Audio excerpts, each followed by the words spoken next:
Voilà, dans cette première partie de la vidéo, nous avons défini qu'est-ce que la peur et les différents types de peur. Donc pour récapituler un petit peu tout ça, qu'est-ce qu'on a défini comme étant la peur? On a dit que c'est une émotion en réaction à un événement qui se présente. Et cette réaction, soit elle s'évacue sainement, et donc j'ai appelé ça comme type de peur une peur instantanée. Donc ça, c'est une émotion saine. Elle s'évacue sainement après l'événement, une fois que l'événement est terminé. Et l'autre partie, lorsque l'émotion ne s'évacue pas ou qu'on est confronté de façon répétée, qui va finalement forger notre système de pensée et donc créer des pensées limitantes. Et ça définit deux types de peurs. Donc ce sera le cas chez nos proches et chez nous-mêmes. En général, donc, les peurs que nos proches ont et qui ont bâti leur système de pensée seront projetées sur nous dans une discussion quelconque. Par exemple, leurs propos ne vont pas forcément matcher ou correspondre à notre système de pensée, mais en réalité, ils seront en train de projeter leurs peurs sur nous. Et inversement, nous avons nos propres peurs qui bâtissent notre système de pensée que nous allons projeter sur les autres au cours d'une discussion ou en fonction des événements qui s'occurrent. Et donc, ce qu'on a dit, c'est que là où ça pourrait devenir une problématique, c'est lorsqu'on ne devient plus conscient de nos peurs. Donc, on a cette habitude de dire un peu « Oh, j'ai peur des araignées, j'ai peur du noir, j'ai peur du haut, j'ai peur du vide. » Par exemple, moi, je dis j'ai peur de marcher sur les grilles, sur le métro, là, les bouches d'aération, les grilles. Je dis « Oh, j'ai peur de marcher sur ça. » Donc, en fait, au quotidien, dans notre langage courant, on va définir qu'on a énormément de peur sans jamais se demander qu'est-ce qui se cache réellement derrière ces phrases qui semblent anodine. Là où je veux t'emmener pour cette deuxième partie, c'est quelle est la conséquence de ces peurs qui se transforment en pensée limitante. Donc je vais commencer cette deuxième partie par illustrer, toi qui es jeune conducteur, tu viens d'avoir ton permis et tu dois aller t'insérer sur l'autoroute limitée à 130 km/h. Je pense qu'on se souvient tous de cette peur, cette angoisse que l'on a eue. La première fois qu'on voyait les voitures arriver tellement vite dans notre rétroviseur, et là, c'est à nous, on doit s'insérer. Et donc, la première fois, tu as toute cette peur qui est naturelle, qui est normale, puisque c'est la première fois que tu es confronté à cet événement. Et puis peu à peu, tu gagnes en confiance et normalement la peur est censée s'évacuer. Et là où ça devient un problème, c'est quand finalement tu gardes cette peur d'une façon ou d'une autre ancrée dans ton système, qui finalement va devenir ta façon de conduire de façon permanente. Et c'est comme si tu continues, même après 5 ans, 6 ans de conduite, à rouler à 90 km/h sur l'autoroute limitée à 130 km/h. Donc comme ça, tu te dis, mais c'est un non-sens. Puis les autres qui te voient, mais ils se disent, mais pourquoi elle roule à 90 km/h? Qu'est-ce qui lui arrive? Vas-y, appuie sur le champignon. Et c'est là que ça devient une problématique pour toi parce que finalement, tu n'utilises pas ta voiture à ta pleine capacité. Sur l'autoroute, finalement, tu te mets en danger, tu mets en danger les autres. Dans notre propre vie, c'est un peu la même chose qui se passe quand on n'identifie même plus que c'est une peur à l'origine. Et puis cette personne sur l'autoroute, elle dirait « Ah, moi juste, j'aime pas l'autoroute, franchement, ça me fait peur. » Mais elle fait même pas attention que elle s'est en réalité bâti quelque chose dans son système de pensée qui finalement la limite dans son quotidien, sans raison en fait. Et donc dans cette deuxième partie, l'idée c'est de comprendre pourquoi c'est une mauvaise chose et surtout comment les identifier et finalement surmonter ces fameuses peurs. Comment identifier ces peurs qui se sont transformées en pensées limitantes. Donc, je vais te donner des petites astuces. Donc, dans mon exemple, c'était les personnes qui te klaxonnent et qui te font comprendre que tu vas trop lentement, les appels de phare. Donc, l'idée là sera d'identifier les fameux appels de phare et les klaxons dans ton entourage. Tout d'abord, commencer à s'écouter parler pour identifier nos vérités générales. Typiquement, je pense à quelqu'un qui m'a dit récemment « Oui, j'aimerais bien faire tel métier, mais je ne parle pas anglais. » Et moi, tout de suite, ça m'a tilté. J'ai dit « Tu ne parles pas encore anglais ?» Et Oui, en effet, là, elle parle pas anglais, mais ça veut pas dire qu'elle ne pourra jamais parler anglais. Donc ça, typiquement, le fait qu'elle dise aussi facilement je ne peux pas faire ci parce que je ne parle pas anglais, montre en réalité qu'il y a une pensée limitante cachée derrière cette phrase. Typiquement, moi qui n'aimais pas me présenter à la caméra, ça peut être non, mais j'aime pas les photos. C'est faux, c'est pas que je n'aime pas les photos, c'est qu'en fait, il y a quelque chose qui a bâti mon système de pensée qui fait que je m'en rends même plus compte et que j'ai acté comme une vérité générale que je n'aime plus les photos. Le défi pour toi sera vraiment d'identifier dans tes phrases, dans tes paroles, les vérités générales que tu as statuées comme étant des faits depuis aussi longtemps que tu es sur cette terre, et je peux t'assurer que si tu commences à les repérer, tu verras qu'il y en a un paquet. Je vais énumérer des phrases banales où on ne peut pas rentrer dans de grandes entreprises quand on n'a pas de réseau. On ne peut pas être bon à l'athlétisme si on n'est pas noir. On ne peut pas être bon au basket si on n'est pas grand. Donc là, j'énumère des croyances limitantes, on va dire sociétales, mais il y en a que toi-même tu as fait ton système de pensée, on s'en rend pas compte. Typiquement, une autre pensée limitante que j'avais, c'est je pourrais jamais m'intégrer dans ce type d'entreprise parce que j'ai pas grandi en France. Donc j'ai pas les mêmes délires.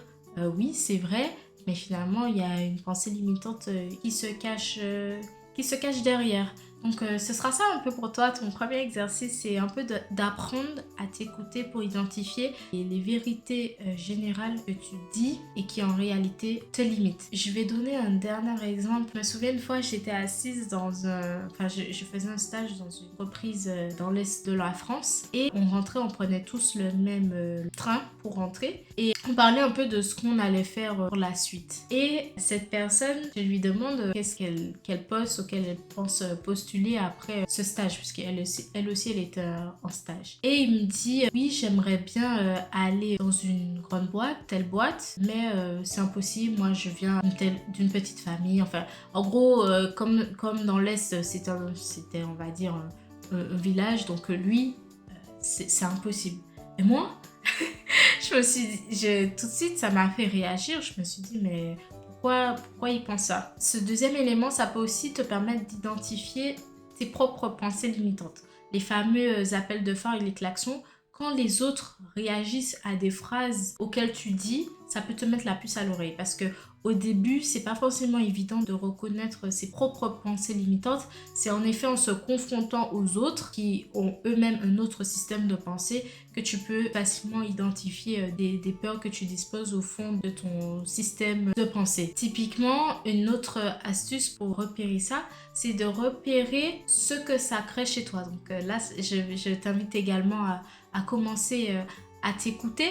Mais si par exemple, tu finis par faire une photo, on te complimente sur cette photo et tu regardes un peu la personne sur le côté et tu te dis oh mais en vrai elle ment. Donc il faut identifier tes réactions naturelles face aux événements qui vont permettre d'identifier en réalité des pensées ou des croyances limitantes. Donc par cet exemple de la photo, c'est que tu crois sincèrement que tu n'es pas belle ou que tu n'es pas photogénique. Et donc, si jamais tu apparais par hasard sur une photo d'entreprise et que quelqu'un complimente en disant « Oh, wow, la photo, elle est trop belle », toi, naturellement, tu vas sentir un mal-être, pardon, et tu vas te dire que la personne ment. Et ça, c'est un moyen d'identifier cette fameuse peur limitante. Et là où je voulais t'emmener, c'est que finalement, ces fameuses croyances et peurs te limitent et finalement t'empêchent d'accomplir des choses que tu as finalement envie toi-même d'accomplir, mais que tu t'auto-stoppes. Donc, c'est comme si tu roules en appuyant sur la pédale d'accélération, la pédale de frein. C'est impossible normalement parce que c'est le même pied. Ben là, c'est comme si tu as décidé d'utiliser tes deux pieds pour conduire sur la pédale de frein et la pédale d'accélération en même temps. Donc tu projettes une envie, donc comme ce garçon que j'avais qui est en stage avec moi, j'ai envie d'intégrer cette entreprise, mais je ne peux pas parce que si. Donc tu as finalement envie de faire quelque chose et coupe l'herbe sur le pied. Voilà, donc dans cette deuxième partie, on a appris à identifier nos peurs qui se sont transformées en pensées et en croyances limitantes. Une fois qu'on a identifié un peu tout ça, la troisième étape, c'est de pouvoir les surmonter. J'ai dit tout à l'heure que la peur, c'est une réaction naturelle qui est saine en réaction à un événement qui occur, qui se produit. Je sais qu'il y a une petite question qui va arriver qui est, mais comment savoir que je dois y aller si j'ai peur ou si j'ai pas peur en fait? Puisque avec le temps, tu vas arriver à identifier tes peurs et tes croyances limitantes et tu sauras que, ah, en fait, là, c'est ma peur qui parle en fait. Mais tu te dis, mais en fait, je dois y aller ou je dois pas y aller. Mais patiente. On doit d'abord savoir comment surmonter la peur. Le meilleur remède contre la peur, c'est l'action. Je répète, le meilleur remède contre la peur, c'est l'action. Du coup, ce qui entretient la maladie de la peur est l'inaction ou, autrement dit, notre zone de confort. Qu'est-ce que je veux dire par là? Je dirais que nos mots et notre façon de dire vont nous conforter dans notre propre croyance. Donc, je vais donner des exemples bidons, mais c'est pour que tu comprennes bien ce que je veux te dire. Par exemple, plein de gens ont une croyance que pour jouer ou être bon au basket, je ne joue pas du basket, mais c'est juste un exemple. Mais pour jouer au basket et être bon, il faut être grand de taille. Ou tu es un bon black, voilà, tu as plus de chances d'être bon au basket. C'est une croyance. Elle sera alimentée par le fait que si à chaque fois que tu vas avoir un match ou que tu vois quelqu'un qui est grand, noir, etc., et la personne elle est très bonne au basket, ben tu vas inconsciemment te dire ah oui, en effet, tous les grands sont bons au basket. Donc ce que je veux dire par là, c'est que ce sont vraiment nos paroles et notre inaction et notre zone de confort qui vont alimenter nos croyances de façon inconsciente. Ou par exemple, je sais pas, on aime bien dire je t'avais dit, je t'avais dit, je sentais ça. Donc par exemple, tu as voulu faire quelque chose ou tu avais dit à quelqu'un de ne pas faire quelque chose et cette chose est arrivée à la personne et tu lui dis je t'avais dit. Mais ça, en fait, ça nous conforte dans la croyance ou la pensée qu'il ne fallait pas faire l'action. Donc en fait, c'est toutes ces petites choses au quotidien qui nous maintiennent dans nos pensées, nos croyances limitantes. C'est pour ça que je parle de zone de confort parce que l'action en général va à l'encontre de ce que l'on a l'habitude de faire.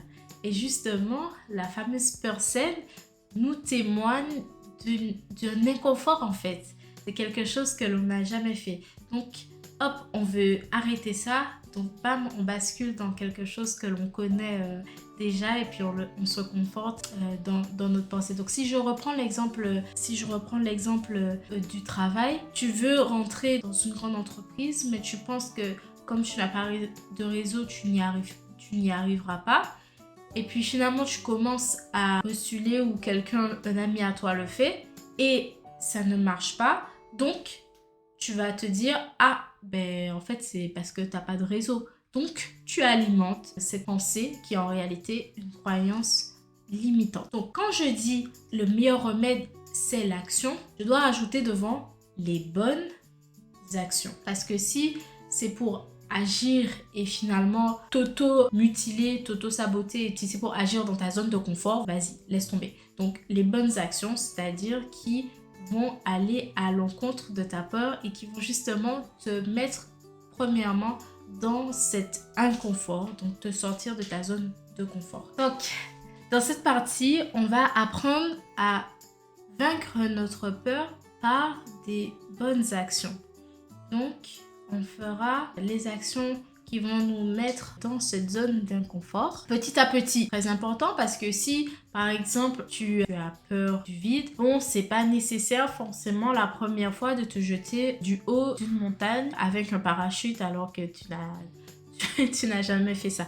Non, bon, tu peux, si tu veux, choquer ta peur, mais je pense pas que ce soit nécessaire. Et donc, je cite quelqu'un qui m'a dit il faut faire des baby steps. J'ai beaucoup aimé quand une coach m'en avait parlé parce que justement moi-même voulais apprendre à mieux m'alimenter et moi je lui dis non mais moi je peux pas, il faut que ce soit comme ci comme ça mon repas. Et elle m'a dit Lorana, on fera des baby steps. Et je pense que c'est vrai et translatable de façon générale dans tout. Et c'est la façon dont je surmonte mes propres peurs. Donc une fois que je sais c'est quoi une peur, que je les ai identifiées, maintenant je les surmonte avec des petits pas, des baby steps. Par exemple, tu as peur, tu as identifié que tu as une peur d'être tout seul en public, donc d'être sans tes amis, tu peux pas t'imaginer manger au restaurant seul, ou si tu vois quelqu'un assis seul à une table au restaurant, tu te dis automatiquement que cette personne est triste ou qu'elle n'a pas d'amis. Genre, je caricature un peu pour t'amuser, mais donc si par exemple en t'analysant, tu as identifié qu'en réalité, tu as peur de manger tout seul. Dis pas d'aller demain te réserver une table en haut de la tour Eiffel et de manger tout seul pendant 2 heures. Non. Je pense que une fois que tu as identifié cette peur, ça met en lumière le fait que tu n'as pas encore appris à être avec toi-même. Et donc, tu peux commencer à traduire cette peur avec d'autres mots. Ou autrement dit, traduire ses croyances et ses pensées limitantes avec d'autres mots et faire des petits pas qui vont aller dans l'action de l'inconfort mais qui vont te ramener plus tard du confort. La première chose que tu peux commencer à faire si tu souhaites aller manger au restaurant tout seul, c'est de commencer à, par exemple, tu vas t'acheter tout seul, sans tes amis, une crêpe ou une gaufre chez un marchand et puis tu vas t'asseoir dans le parc sur un banc au milieu où les gens passent. Donc, si tu n'as jamais fait ça, je t'assure, tu auras la sensation de peur naturelle qui viendra parce que ce sera le signe de quelque chose que tu n'as jamais fait. Mais pourquoi je dis que c'est une bonne action? C'est parce que peu à peu après ça, tu vas gagner en confort et par conséquence en confiance. Ce petit pas avec un autre petit pas et un autre petit pas va te permettre de combattre cette... Tu vas commencer par t'asseoir dans le parc avec une crêpe. Ensuite,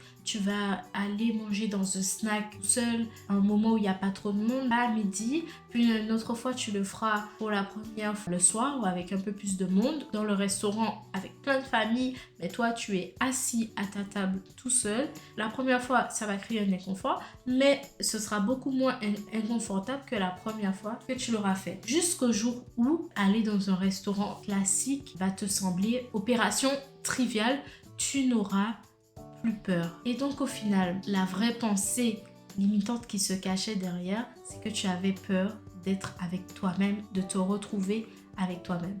Et donc en fait, tu vas même pas te rendre compte, mais tu vas t'autoriser à faire de nouvelles choses pour toi-même et avec toi-même. Ce que je te dis là, c'est vrai pour plein de choses. Si je reprends l'exemple du fameux entretien bon, c'était pas encore un entretien d'embauche, mais sa volonté de vouloir intégrer une grande entreprise, en fait, plus il postule en croyant qu'il y arrivera ou qu'il s'informe auprès des personnes, donc des petites actions, ça peut être ça, essayer de rencontrer quelqu'un qui l'a déjà fait avant lui, écouter des vidéos pour comprendre comment mieux faire son CV, s'informer auprès de ses proches pour améliorer son pitch, pour apprendre à mieux se présenter. Il fera plein de petites actions qui finalement vont bâtir sa confiance et l'aider à vaincre cette peur. Le résumé de ça, c'est que pour surmonter sa peur, c'est en réalité bâtir une confiance qui va nous permettre de la surmonter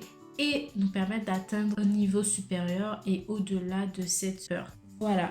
La dernière question qui te tourmentait depuis un petit moment, qui est comment savoir si je dois continuer à aller dans une direction malgré la peur. Donc ça, c'est partiellement un autre sujet. C'est-à-dire que quand tu deviens un petit peu expérimenté et que tu arrives à briser plein de pensées limitantes que tu avais au quotidien au moyen de ce que je viens de te dire qui est de bâtir sa confiance dans ce domaine précis. Après, quand tu commences à faire plein de choses nouvelles, tu vas pouvoir reconnaître la fameuse peur naturelle. Et là, tu vas te demander, ok, est-ce que c'est une peur limitante cachée ou est-ce que c'est une peur qui m'indique que je ne dois pas aller? Parce qu'on n'a pas parlé vraiment de l'instinct de survie, hein, mais oui, la peur fait partie de l'instinct de survie. Hein, dans des cas extrêmes, hein, s'il y a un chien qui arrive à toute vitesse derrière moi, ton instinct de survie va te faire avoir peur et tu vas courir dans l'autre sens. Tu vas prendre tes jambes à ton cou, essayer de trouver un arbre. Bon, j'espère que c'est pas un chien qui sait sauter, mais tu vois ce que je veux dire. La peur est saine. La peur, c'est juste qu'il faut qu'on la remette dans son bon cadre. Face à certaines situations nouvelles, tu peux avoir peur. Et si tu as bien suivi ce que je disais jusque-là, c'est que on vainc ces peurs en se mettant dans des situations d'inconfort. Mais les situations d'inconfort vont nous faire sentir la sensation de peur. Donc, à quel moment je dois écouter cette fameuse peur et me rétracter? Et à quel moment je dois continuer malgré la sensation de peur? Si en fait c'est une action que tu es en train de faire par rapport à une peur, une croyance limitante que tu avais identifiée, limite vas-y fonce, ne te pose pas ou peu de questions. Comme je disais, si par exemple tu vas acheter une gaufre que tu n'as jamais fait ça, ça te fait peur, mais tu n'es visiblement pas en danger, continue malgré cette sensation de peur. S'il s'agit de quelque chose d'un peu plus important, par exemple tu cherches un nouvel emploi et on te présente 2 offres et il y a une qui t'angoisse et l'autre tu te dis bon en vrai j'ai pas peur parce que en fait je connais ce qu'il y a derrière cette offre d'emploi là. Tout d'abord, c'est que je vais consulter Dieu parce que contrairement à ce qu'on pense, il a le discernement et il sait déjà la bonne direction que tu dois prendre. Comment faire? En fait, tu respires, tu rentres toi-même et tu essayes d'identifier les émotions que tu ressens. Est-ce que c'est une peur qui te dit que je suis en train de ressentir, par exemple, je sais pas, à l'entretien, en réalité, ça s'est pas bien passé, il y avait pas un bon feeling, la personne elle était pas bienveillante. Et donc, en fait, la peur que tu es en train de ressentir, c'est un indicateur pour te dire n'y va pas parce que tu n'y seras pas bien. Est-ce que c'est une peur de ce type ou est-ce que c'est plutôt une peur de l'inconnu, un peu mélangée à une excitation, mais tu n'arrives pas encore à mettre les mots parce que c'est nouveau? Tu vois, il y a plusieurs types de peurs et puis il faut apprendre à être à l'écoute. Et la meilleure façon de faire ça, c'est de rentrer en soi-même, de communiquer avec Dieu pour t'apporter ce fameux discernement sur le type de peur que tu es en train d'avoir à l'instant T. Et pour finir, si tu choisis, quand tu as identifié le type de peur, si c'était une peur qui te dit tu n'y seras pas bien parce que les gens vont pas prendre soin de toi, franchement, bon,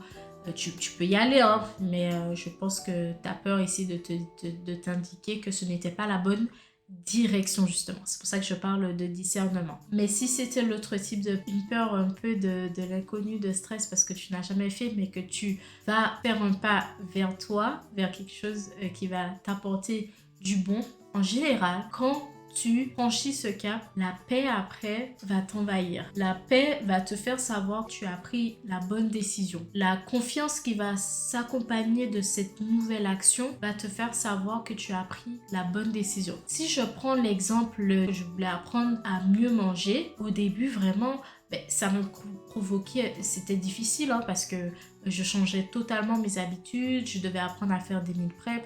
Voilà, vraiment c'était inconfortable pour moi. C'était inconfortable pour moi, j'ai commencé à acheter des choses que je n'avais jamais achetées, donc j'étais constamment dans des situations, on va dire, inconfortables pour moi. Mais une fois que cette étape d'inconfort est passée, en fait, ça m'a apporté la paix. Je me suis sentie beaucoup mieux dans la digestion, dans mon rapport à l'alimentation, etc. Donc tout ça, ce sont des petits indicateurs qui te font savoir que tu as pris la bonne décision. C'est ce que je vais dire par après cette décision, ça t'apporte la paix et la joie. Donc, globalement, sur le sujet de la peur, j'ai un peu fait le tour pour t'expliquer c'est quoi la peur, comment l'identifier, comment la surmonter et surtout comment, expand. Voilà, on parlait il faut apprendre l'anglais, donc je vais dire le mot en anglais et chercher après comment le dire en français, mais vraiment se développer, se expand. Voilà. Donc, j'espère que ce petit podcast sur la peur t'aura édifié et donné les clés pour que dans les commentaires tu viennes et que tu me dises « Oh, c'est bon, j'ai identifié que j'avais telle peur ou telle croyance limitante ou telle pensée limitante. » Et tu m'envoies en commentaire. Et si tu as du mal à trouver comment surmonter cette pensée ou cette croyance limitante, partage-la avec nous et on te donnera des pistes pour la surmonter. Et la communauté sera ravie de t'aider à vaincre tes peurs. Parce que ici, dans les conversations, on devient des personnes invincible. Des personnes qui cherchent à s'améliorer, des personnes qui cherchent à aller au-delà de leurs peurs et de leurs croyances. Donc si ça résonne avec toi, mets un petit pouce à la fin de la vidéo. Ça me fera un grand plaisir, ça va me soutenir. Et je te fais des bisous et je t'embrasse. Et à la prochaine vidéo. Bye bye.